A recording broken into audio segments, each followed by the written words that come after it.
Okay, good day guys, no? Mayroon tayong service dito na Panasonic. Ang problema nito guys, nagkakarga ng tubig kahit naka-off yung washing.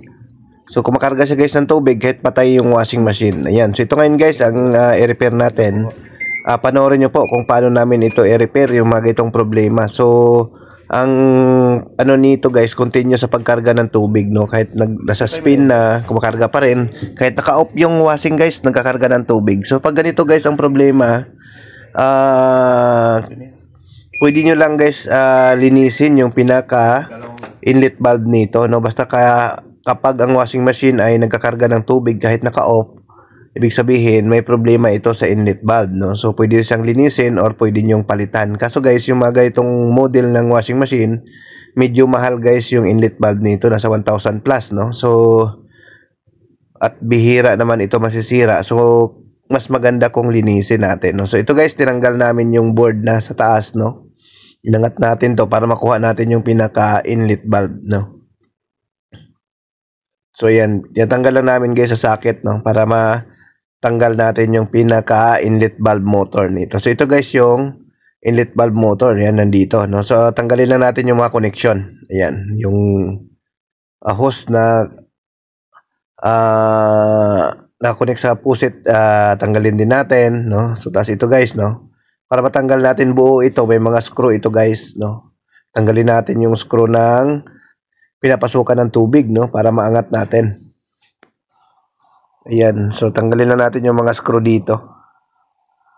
Ayan, so ito guys, i-repair natin yung pinaka inlet valve motor. So linisin natin guys, kasi ang problema niyan, kapag gano'n na continue sa pagkarga ng tubig kahit naka-off yung washing machine, ang problema niyan guys ay madumi yung inlet valve, no? So ipakita namin sa inyo kung paano ito gawin, no? Paano linisin, no? So ayan, so may 4 na screw lang kasi yan dito guys, tatanggalin natin. Ayan, para matanggal natin to yung lagayan ng pinaka inlet valve motor, no? So ayan, alisin lang natin to. Ayan, lagay muna natin dito para matanggal natin yung lagayan, no? So ayan. So alisin natin yung wire para matanggal natin. Ayan, so ito guys, may mga socket yan dito na connect sa motor, no? So hindi naman kayo maligaw guys, kasi ano yan, naka-ano naman yan, naka-align lang naman yan sila, no? So ayan, so tanggal natin buo ito. Ayan, so ito yan. So yan, so ngayon gagawin natin guys, testingin natin dito, no? Ilabas natin siya, lagyan natin siya ng tubig. Ayan, no? Supplyan natin, tingnan natin kung tuloy-tuloy yung pagpasok niya. Ayan, so lagyan natin tubig, tapos lagay natin, buksan natin gripo. Ayan, napakalakas. Ibig sabihin, hindi naglalak yung pinaka valve niya. Kasi dapat yan, magbukas lang yan kapag nagkaroon ng supply galing sa board. So, ang nangyari, kahit walang supply, open yung pinaka motor. So, ang gawin natin guys, linisin natin to yung pinaka inlet valve. So, kalasin natin to. Ayan. So, madali lang naman ito gawin guys, no? So, basta pag kinalas nyo guys, tandaan nyo lang kung anong posisyon, ganun din nyo ibabalik, no? So, picturean nyo muna bago nyo kalas-kalasin para hindi kayo maligaw. Ayan, so tinatanggalan natin yung mga screw dito. Ayan. So, hindi na natin i-cut yung video, no? Para masundan ng iba. Ayan. So, mga gusto pala magpa-service, message lang kayo sa aming Facebook page, Norcher Repair Shop, no? Or i-follow nyo rin guys yung ating Facebook, no? Na Norcher Vlog, para updated kayo guys sa ating mga video. Kasi minsan may mga short video tayo na ina-upload doon na wala dito guys, no? So, i-follow nyo po yung ating Facebook na Norcher Vlog, no? Ayan. Ayan, tinatanggal lang natin to. So, ito guys, ang original na inlet valve nito, medyo mahal. 1,000 plus to pagka binili natin. Kaya, mas maganda kung repairin na lang muna natin, no? Kasi yung mga itong valve naman guys, ay matibay naman, no? Bira, ito nasisira, no? Bira kami guys, nagpapalit na mga ito. So, ayan. Tanggalin natin. Ayan, so ito, pinagtatanggal na natin guys. Ayan, ito yung mga kailangan natin linisin, no? Ayan. Ayan, ito. Ayan. Ito. Ayan. Ayan. Kasi ito yun guys, yung nagdudumi dyan. Kaya nababarahan yan. Yan itong mga to. Ayan. Nababarahan yan. Kaya ang nangyari, hindi siya nagko-close, no? Kasi ano yan guys, dalawa yung butas dyan. Mayroong return at saka supply yan. So, mangyayari dyan, pag may bara yung isa dyan, hindi siya nagko-close ng maayos, no? Ayan. So, ito yung mga kailangan natin linisin, guys. So, tandaan nyo lang, guys. Ayan, ito yung mga, may spring yan dito. Tapos, mayroon siyang mga, ayan, may mechanism siya. So, tandaan nyo lang, guys, kung paano nyo kinuha, ganun nyo lang din, ibalik, no? Ayan. So, tulad nito, guys. O, ayan, no? May butas yan. Dalawa yan, guys. Dalawang butas niyan. Kailangan, guys, yung dalawang butas na yan, matanggal nyo yung bara. No, ayan. Huwag ko makita nyo. Ayan. Yan, yan. Yung dalawang butas na yan. May butas yung dalawa na yan pareho. So, yun dapat, guys, ang matanggalan nyo ng bara. Kasi pag hindi nyo natanggalan ng bara yan, hindi yan siya mag-close, no? So, mag-auto supply ng water yan, no? Continuous sa pagkarga ng tubig yan kahit naka-off yung washing machine. As long na bukas yung gripo nyo. Yan. So, ayan, nilinis na natin. Tapos, ibabalik na rin natin. No? So, ayan, nabalik na natin to guys, no? Ayan. So, pagbalik naman, basta ang gawin nyo, picturean nyo muna guys bago nyo siya kalasin. Kung talagang hindi nyo pa master, picturean nyo. Para hindi kayo maligaw guys, no? Para tama yung pagbalik nyo. Yan. So, may mga screw lang naman na kailangan i-unscrew yan.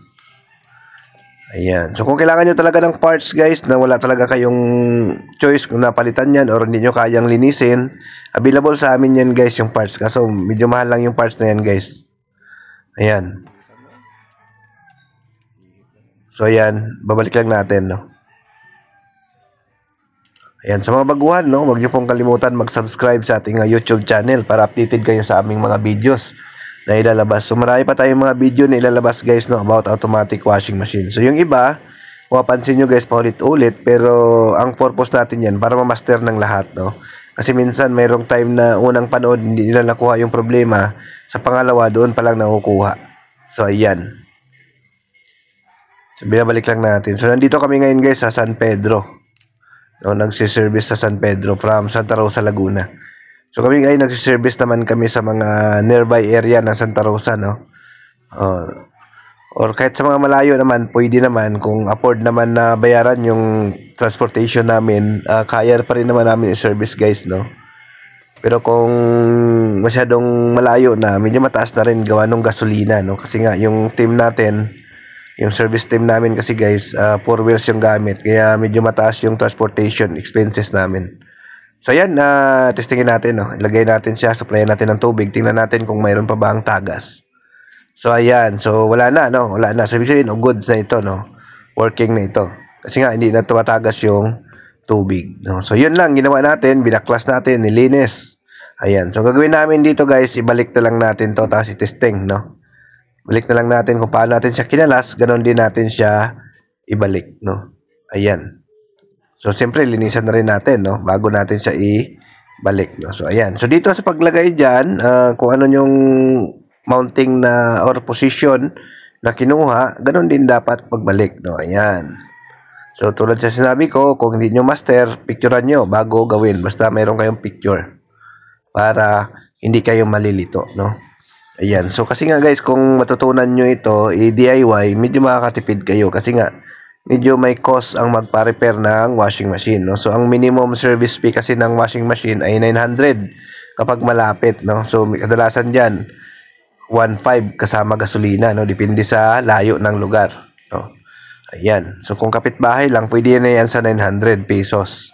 So, medyo may cost, no? So, kung kaya nyo naman siya gawin, makakatipid kayo, no? So, ang purpose naman natin dito para doon sa mga kaya gawin, no? Or sa mga bagong technician, no? Kaya natin share yung mga itong video para doon sa mga bagong technician na hindi pa masyado master yung ganitong gawain, no? So, ang ating lang naman dito ay gusto natin, no? Ituro sa lahat, lalo na sa mga baguhan, kung paano mag-repair para naman bawat gawa nila ay nagagawa yung mga washing machine at iuwi na hindi tayo luhaan, no? Na pag-uwi natin, talagang mayroon tayong kita na iuwi sa ating pamilya. Ayan. So, yun, no? Ipipix lang natin to, guys, no? Then, testing natin. Ayan. So, sa bagay itong model, madali siya, no? Kasi nasa likod lang guys yung bukasan, no? So, yung mga old model nito guys, medyo mabigat kasi nasa ilalim. So, yun, medyo mahirap yun i-DIY kasi nga, baklasin mo talaga yung top cover. Then, may mga alignment ka pang gagawin doon. Kapag hindi mo master yon, medyo mahirap i-DIY yon yung mga old model. Pero ito yung mga inverter guys, madali ito kasi nasa taas lang yung inlet valve. Ma-access mo siya doon sa ilalim ng board, no? Ayan. So, ayan. Nipix lang namin guys, no? Then, testing na natin. Ayan. So, ayan, no? Ganun lang naman guys. Ang ginawa natin dito, no? Pero, siyempre, dahil sinervice natin ito, so nagbabayad si customer sa atin. Ayan. So yun, testing na natin. Babalik na natin to, tapos testing na natin. Tingnan natin.